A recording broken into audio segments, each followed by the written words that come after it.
নমস্কার বন্ধুরা, আজ বানাবো এই 25শে ডিসেম্বরের জন্য পাটালি গুড়ের কেক। প্রথমে এই গ্রেটারটা দিয়ে এইভাবে গুড়টা গ্রেট করে নেব। পাত্রটার মধ্যে 1 কাপ গুড় দিয়ে দেব, 1 কাপ ময়দা দিয়ে দেব, 1 চামচ বেকিং পাউডার দিয়ে দেব, 4 ভাগের 1 ভাগ বেকিং সোডা দিয়ে দেব, 2 চামচ পাউডার দুধ দিয়ে দেব, গরুর দুধ দিয়ে ভালো করে মাখিয়ে নেব একটু একটু করে দিয়ে।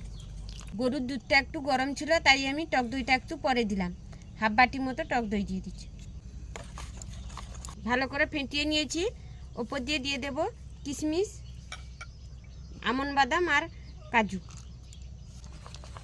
একটা পাত্র নিয়েছি, এর ভেতরে একটু তেল দিয়ে দেব, দিয়ে ভালো করে এইভাবে মাখিয়ে নেব। দিয়ে একটা কাগজ দিয়ে দেব,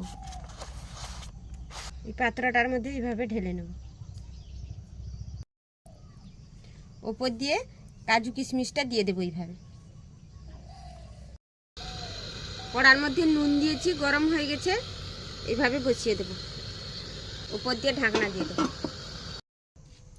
40 মিনিট রেখেছিলাম, এবার উঠিয়ে নেব। একটা খাঁচি দিয়ে দেখব,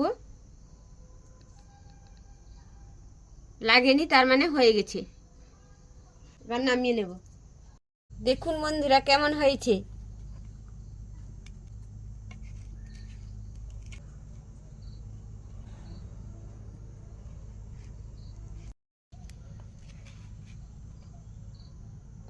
দেখুন কিভাবে স্পঞ্জি হয়েছে।